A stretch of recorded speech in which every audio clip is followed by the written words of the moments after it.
Turma, tudo bem com vocês? A aula vai ser sobre farmacodinâmica. Vocês conseguem lembrar a diferença entre farmacocinética e farmacodinâmica? Pensem aí, se vocês lembram, quando eu mostrei aquele slide para vocês explicando a diferença de farmacocinética e farmacodinâmica. Então, vamos voltar naquele slide onde eu explico a diferença de farmacocinética e farmacodinâmica. A farmacocinética é o movimento que o fármaco faz dentro do meu organismo, ou seja, o que o meu organismo vai fazer com esse fármaco, por onde que ele vai passar, como ele vai ser absorvido, distribuído, metabolizado e excretado. Na farmacodinâmica, nós vamos falar aí qual o efeito desses fármacos no meu organismo. Então, como que é o mecanismo de ação, quais são os efeitos bioquímicos e os efeitos farmacológicos. Lembram lá na primeira aula que a gente estava falando sobre farmacologia e eu brinquei com vocês como que o fármaco age no organismo? E até falei de um meme que tem na internet. Ele vai lá e pergunta aonde está doendo. Lembram disso? Então, vocês já pararam para pensar por que alguns fármacos eles atuam na função cardíaca, diminuindo o ritmo cardíaco, e outros vão atuar lá no rim, aumentando a eliminação de água, trabalhando como diurético?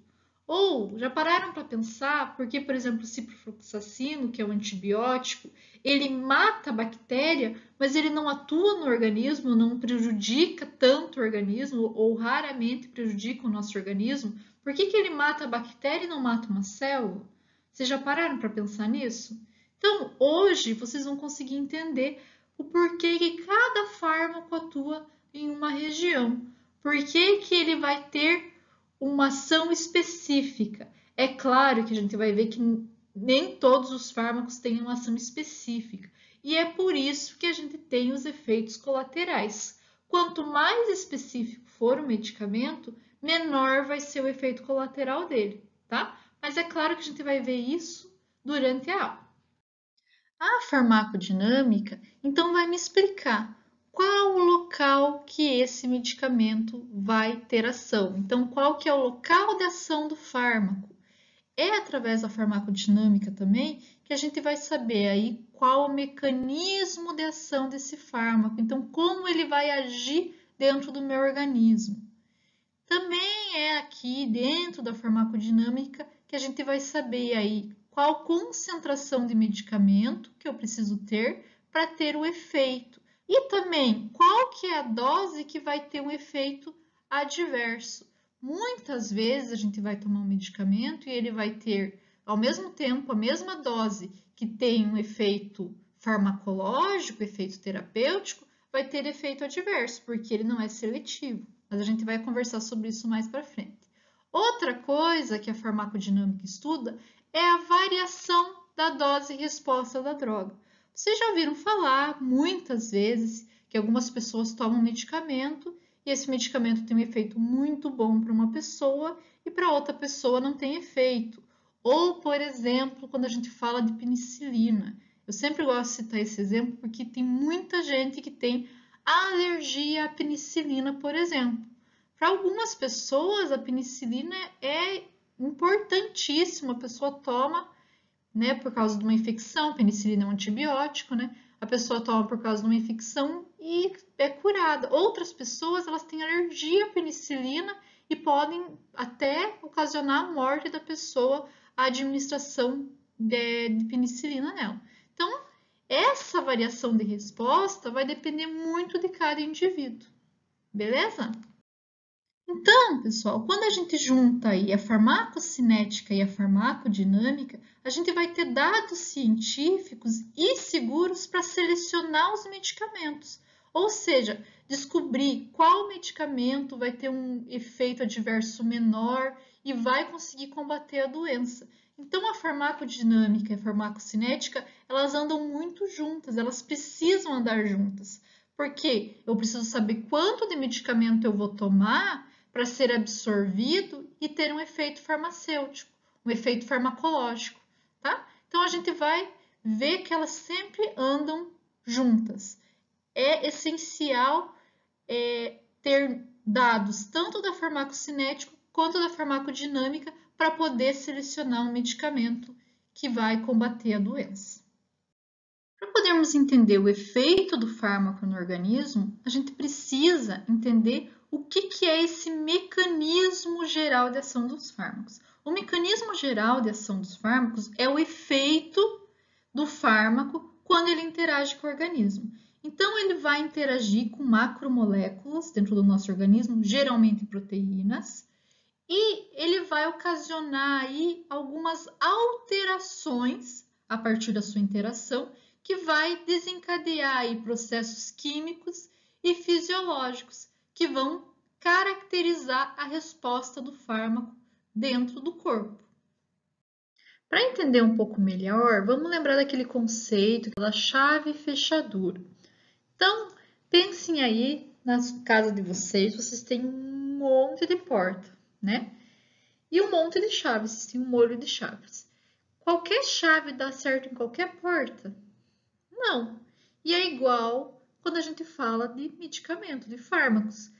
Nós temos aí fármacos específicos para cada fechadura.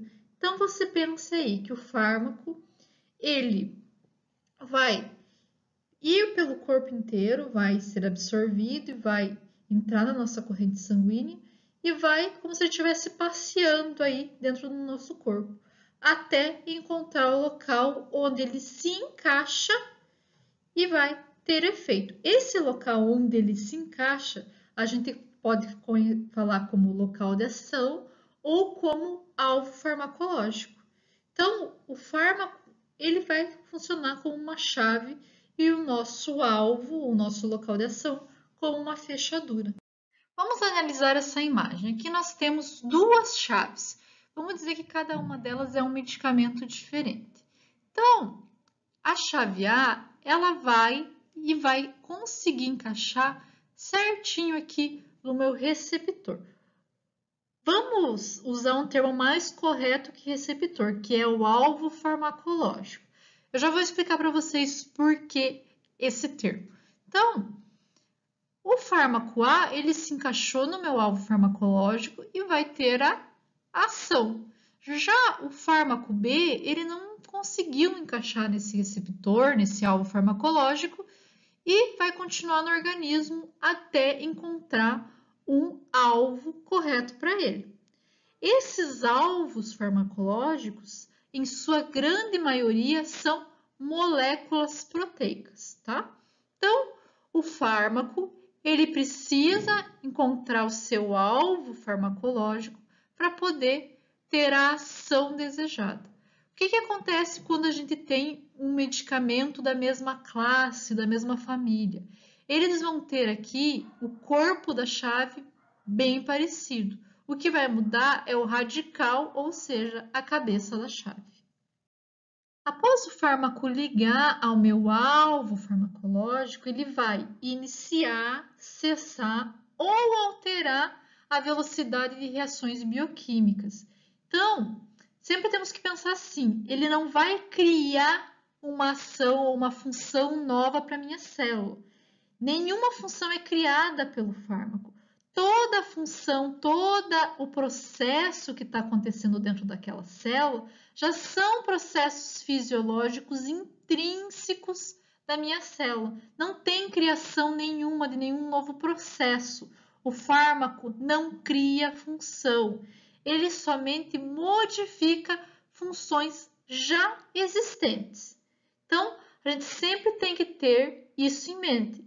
O fármaco não vai criar nenhuma função nova, ele só vai alterar funções biológicas existentes no meu organismo.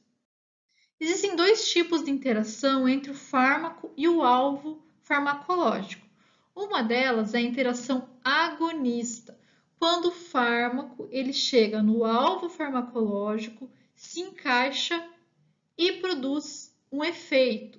E a interação antagonista, que é a interação mais comum dos fármacos, onde ele se encaixa muito mal ao local, lá ao alvo farmacológico, e acaba não produzindo nenhum efeito. Quando a gente fala de antagonismo, nós temos vários tipos de antagonismo, não é somente lá diretamente no receptor. Nós vamos falar um pouquinho sobre cada um deles.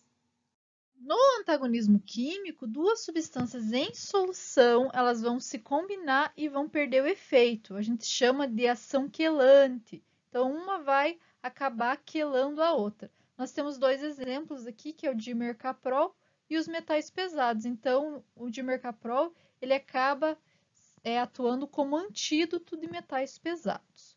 No antagonismo funcional, a gente tem duas substâncias agonistas que vão atuar no mesmo sistema enzimático, porém com efeitos contrários.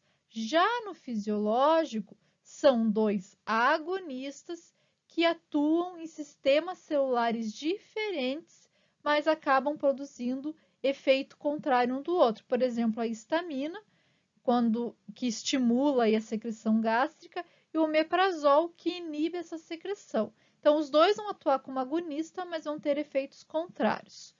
No farmacológico, a gente que vai ser muito usado quando a gente fala de medicamento, ocorre entre um agonista e um antagonista pelo mesmo receptor. Então, pode ser uma substância do nosso sistema mesmo, né? Uma substância endógena, e o fármaco vai competir, vai atuar como antagonista. Ele pode ser competitivo ou não competitivo. A gente já vai ver no próximo slide a diferença dos dois, tá? E nós temos aí os antagonistas metabólicos, onde as estruturas são semelhantes, são bem parecidas, que né, são análogos, estruturais, e eles vão se ligar ao mesmo receptor e vão acabar um interferindo no efeito do outro. O antagonismo farmacológico é o mais comum entre fármacos. Então, como eu falei para vocês, existe o antagonismo competitivo e o não competitivo. Lá no antagonista competitivo, ele vai atuar no mesmo lugar que o meu agonista. Então, ele vai interagir no mesmo lugar lá do meu receptor. Quando ele interage nesse local, ele não deixa que o agonista consiga se ligar a esse local. Já no antagonista competitivo, ele não vai se ligar ao mesmo local que o meu agonista. Ele vai se ligar em outro local do meu receptor, vai ter mudanças conformacionais nesse receptor e o agonista ele não consegue se ligar no mesmo local. Então, ele vai acabar não deixando que esse agonista tenha efeito.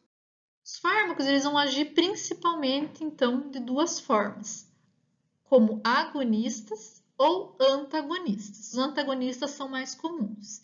Eles vão agir nos alvos proteicos, que podem ser os receptores, vocês vão lembrar desses receptores, principalmente de membrana, lembrem lá de fisiologia.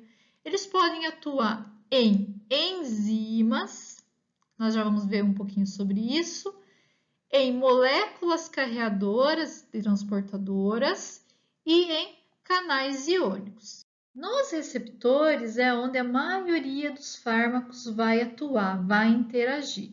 Como eu já falei para vocês, são macromoléculas proteicas que estão presentes nas células. Elas podem estar tanto na membrana celular quanto no citoplasma. Os receptores eles são definidos como qualquer sítio ativo específico para a ligação de fármacos. E o que acontece? O fármaco ele vai se ligar a esse sítio ativo e vai fazer com que a gente tenha alterações bioquímicas e fisiológicas dentro da nossa célula. Os receptores eles podem ser considerados tradutores de sinais, tá? Também podem ser ligantes extracelulares e ocorre depois dessa ligação com o meu fármaco mudança dentro da nossa célula, mudança intracelular. Existem diversos tipos de receptores celulares. Um receptor muito conhecido é os receptores inotrópicos. esses receptores estão ligados aos canais iônicos. Então, eles ficam na membrana celular.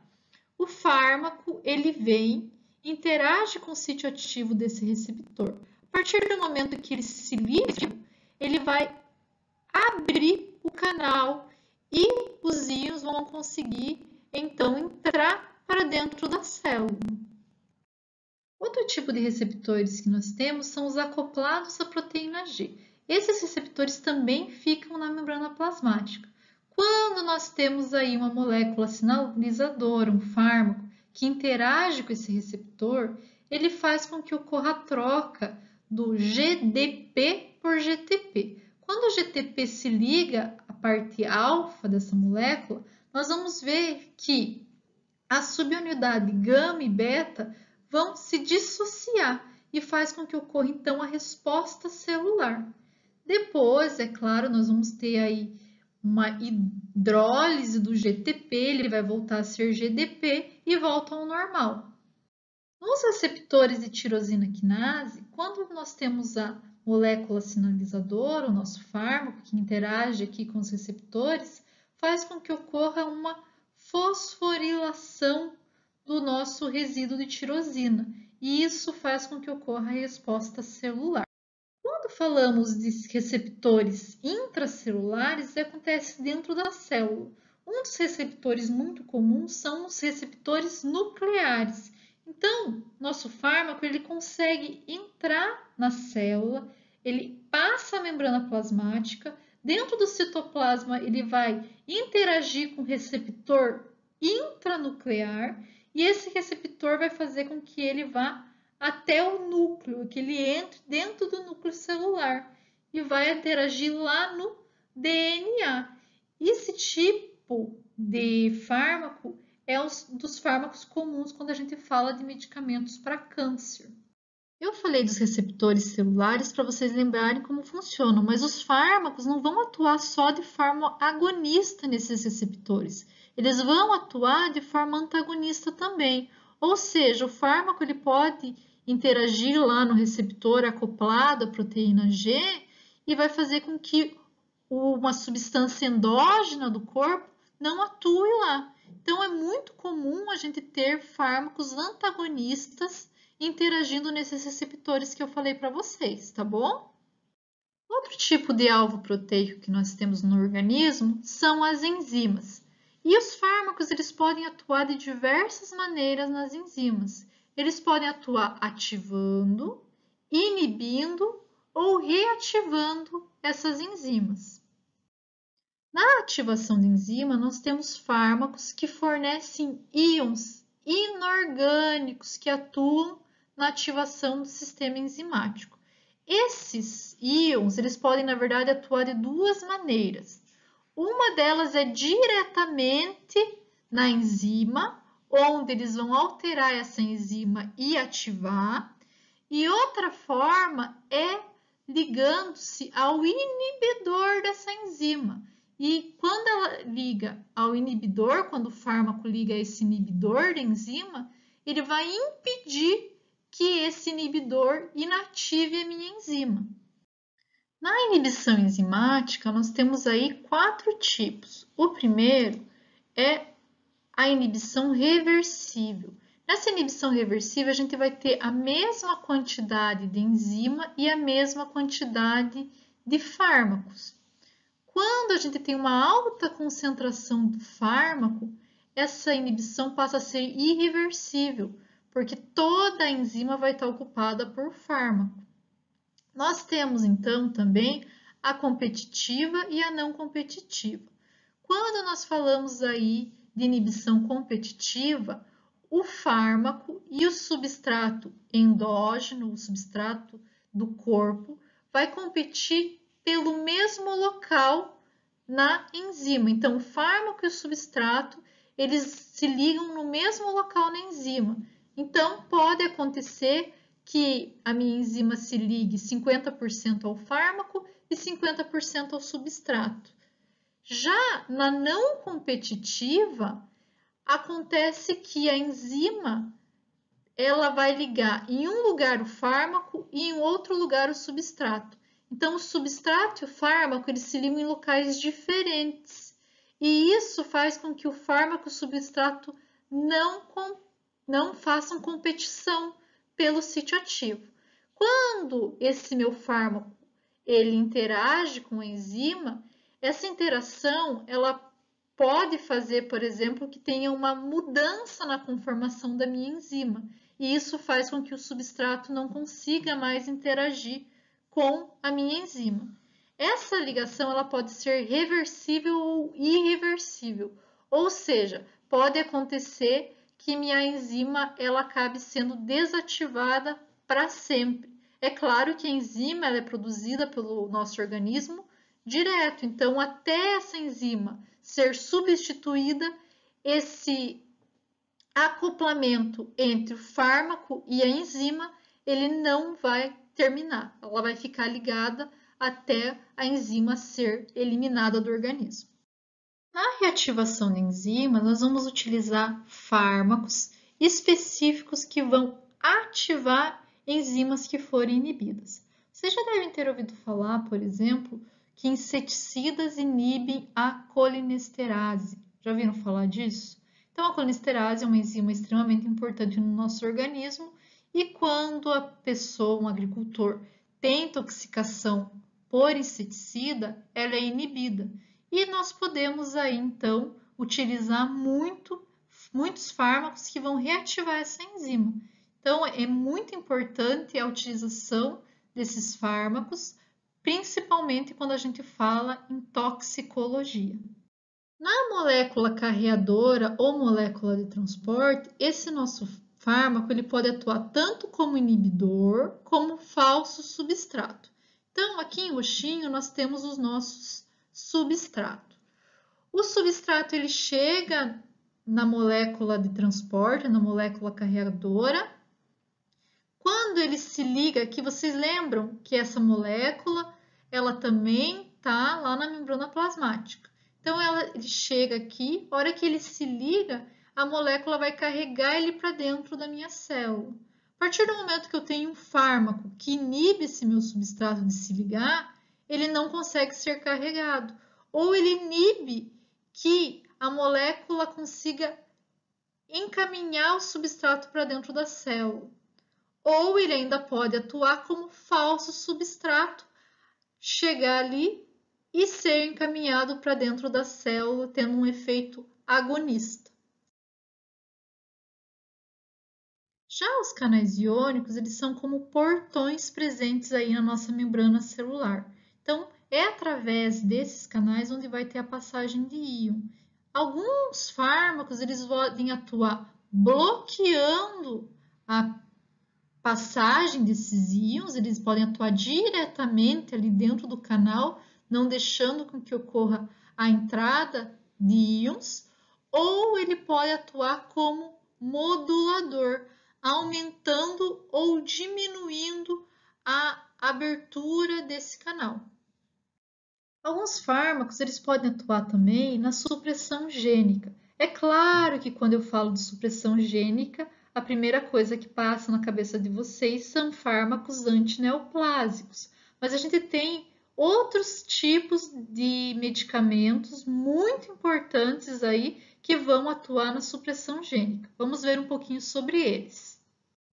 A supressão gênica ela pode acontecer em diversos tipos de célula e vai ser utilizado para diversos tipos de fármacos também, como por exemplo antibióticos, antimaláricos, antineoplásicos, antivirais, que agora está bem alta por causa do Covid. Então, é extremamente importante para estudo esses medicamentos de supressão gênica. Também podem atuar aqui como antihelmíntico ou contra o Trypanosoma cruzi. Nós sabemos que esses medicamentos de supressão gênica, eles vão atuar tanto na biossíntese do ácido nucleico, quanto na inibição da síntese proteica.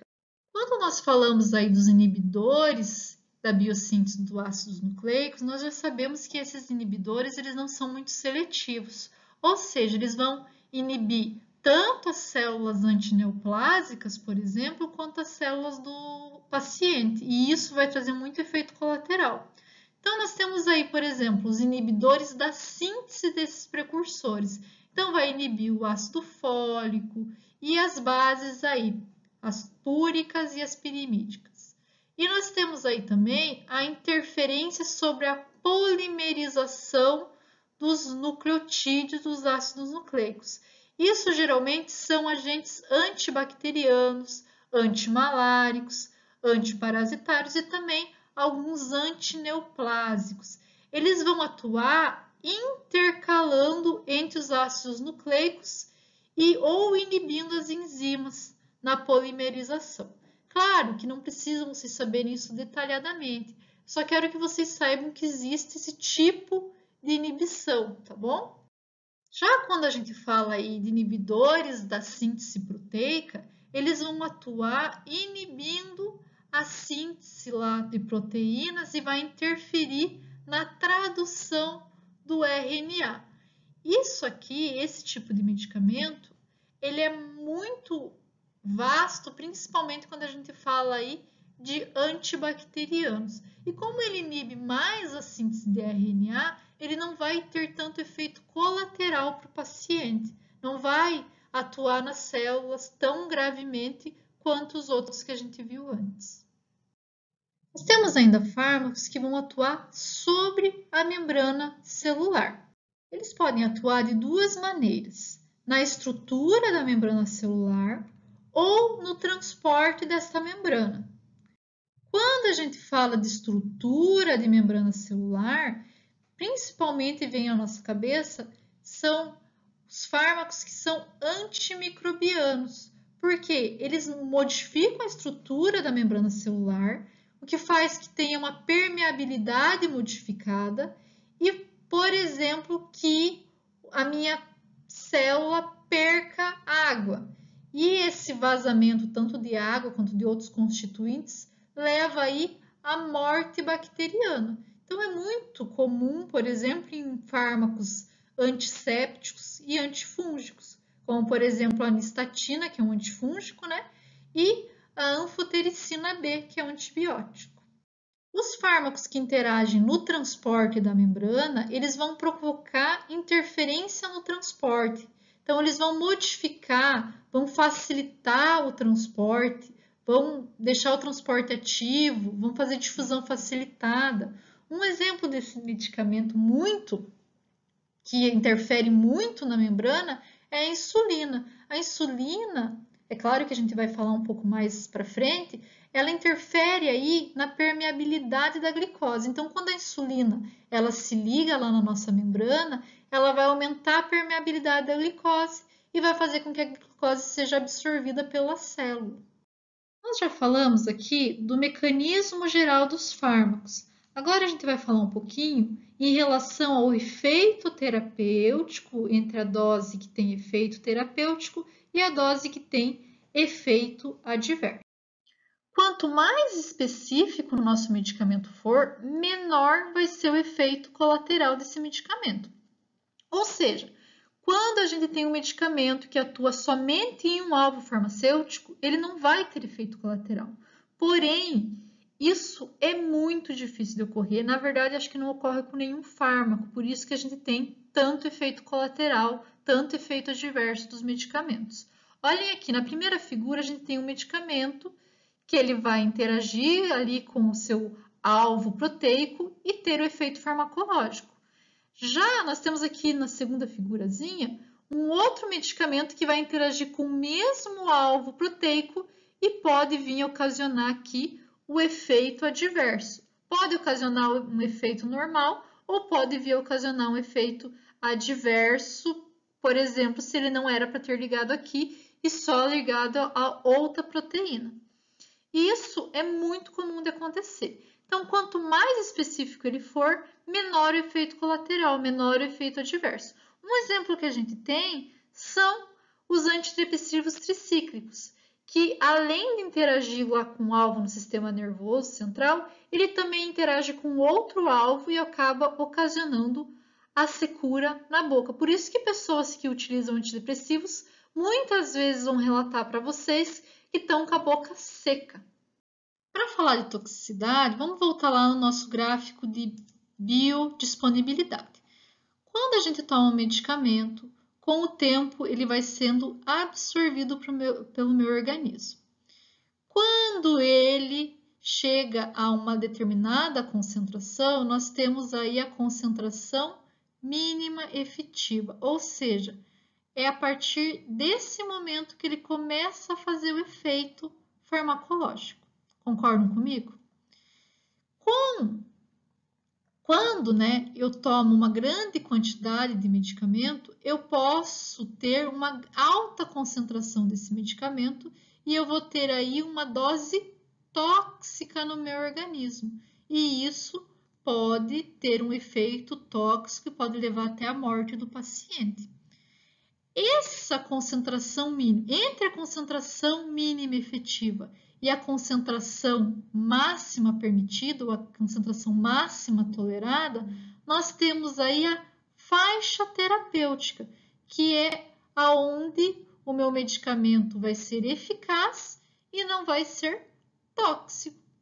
Nós temos aí na farmacologia, então, o índice terapêutico. Esse índice terapêutico é um cálculo onde a gente avalia a toxicidade desse medicamento. Nós pegamos aqui e dividimos a DL50, que é a dose letal para matar 50% do indivíduo. É claro, gente, que não é 50% das pessoas, tá? Essa dose letal geralmente é feita com animais. Então, eles vão ver quanto em microgramas por grama ou microgramas por quilo de medicamento acaba ocasionando a morte do indivíduo, do animalzinho, dividido pela dose efetiva. Então, quanto de medicamento eu preciso para ter um efeito terapêutico? Eu peguei aqui um exemplo para mostrar para vocês sobre o índice terapêutico do fenobarbital. O fenobarbital ele é um anticonvulsivante muito utilizado em criança, beleza? Então, nesse fenobarbital, eu sei que a DL50, a dose letal dele para matar 50% dos ratos, é de 300 microgramas por grama. E a dose efetiva é de 100 microgramas por grama. Então, eu vou dividir a dose letal pela dose efetiva. Então, 300 dividido por 100, e eu tenho aí um índice terapêutico de 3. É um índice terapêutico muito baixo. Segundo a literatura, índices terapêuticos menor que 10 quer dizer que a minha substância, o meu fármaco, tem uma alta toxicidade. E a minha faixa terapêutica é muito estreita. Ou seja, qualquer concentração, qualquer medicamento a mais que eu tome pode me ocasionar um efeito adverso. Então, tem que ter muito cuidado com esses tipos de medicamento, tá? Claro que esse índice terapêutico é calculado em cima do animal, né? Então, às vezes ele não consegue extrapolar aí para um ser humano, mas é bom a gente sempre, quando faz a pesquisa de medicamento, verificar esse índice terapêutico do medicamento para você poder calcular aí qual vai ser a dose efetiva do medicamento sem ser tóxico para o ser humano.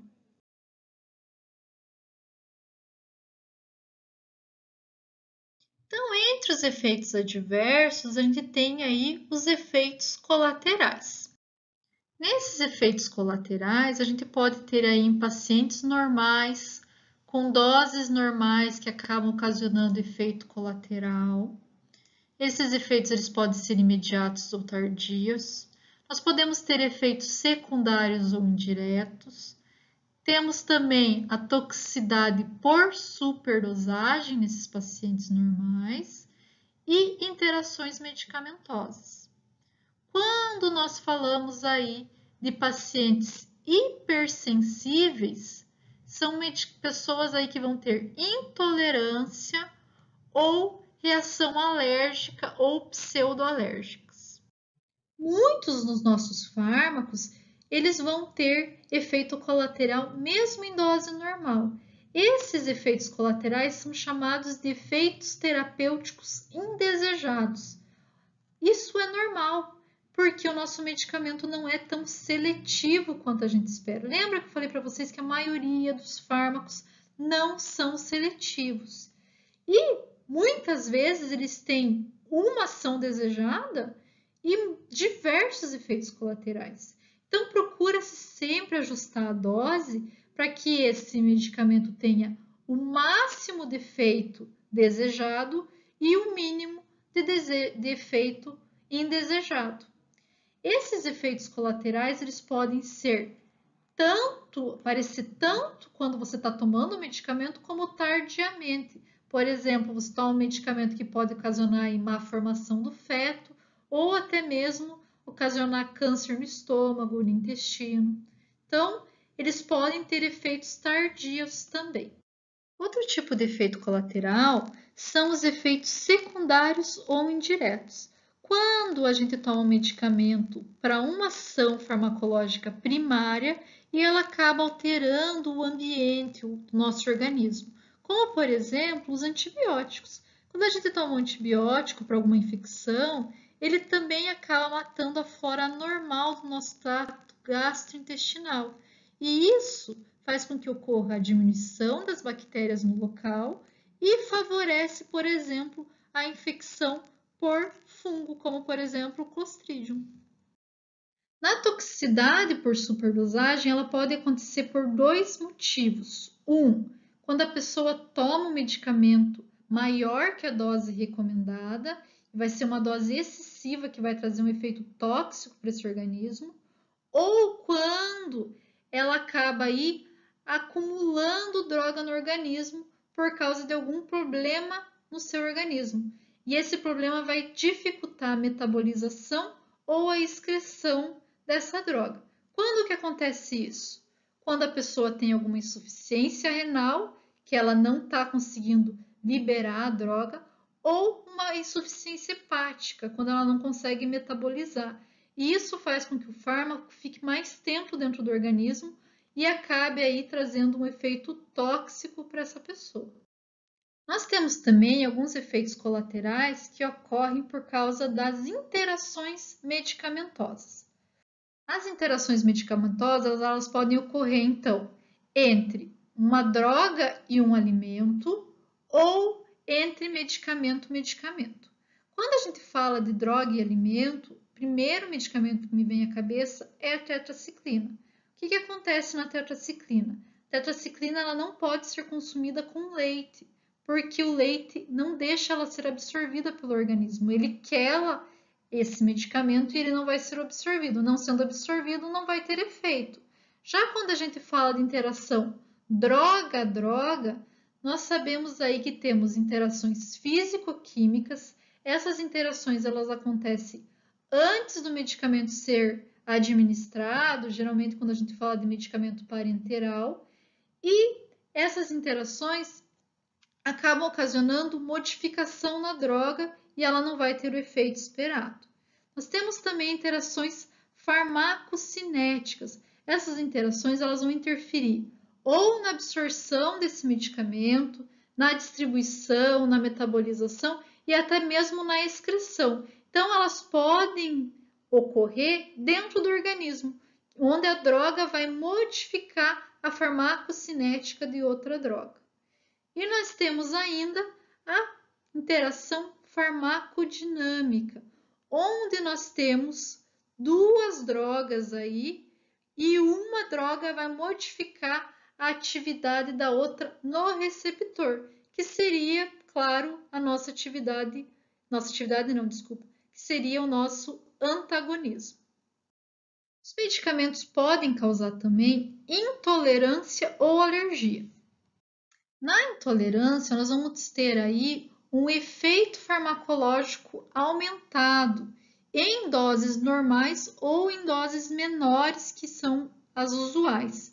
Isso, na maioria das vezes, ele está ligado aí a fatores genéticos, tá? Então, a intolerância, ela quase sempre está ligado a fatores genéticos. Já as reações alérgicas ou pseudoalérgicas, elas ocorrem geralmente num pequeno número de indivíduos. E esse indivíduo, muitas vezes, ele já foi exposto à droga. Por isso que é pseudoalérgica, porque o organismo ele desenvolveu aí anticorpos contra esse medicamento, porque ele já foi exposto anteriormente. Vocês já ouviram falar em pessoas que têm alergia à penicilina? E já ouviram falar das pessoas que falam assim, mas eu já tomei penicilina uma vez e não tive alergia, como que agora eu estou tendo?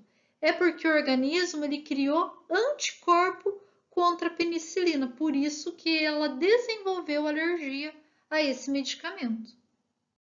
Para finalizar nossa aula, nós vamos falar sobre as respostas ausentes ou fracas das drogas. Essas respostas fracas, elas geralmente acontecem em 25% dos pacientes que estão utilizando esse medicamento há algum tempo.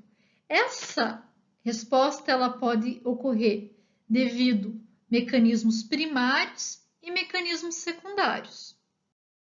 No mecanismo primário, nós temos a resistência ao fármaco devido a fatores genéticos. Então, é um fator genético, a pessoa acaba não tendo o efeito desejado, uma resposta ausente a esse fármaco. Já quando a gente fala de efeito secundário, essa pessoa normalmente já faz a utilização desse medicamento por muito tempo, faz um tratamento por muitos anos e o organismo ele vai se adaptando a esse medicamento.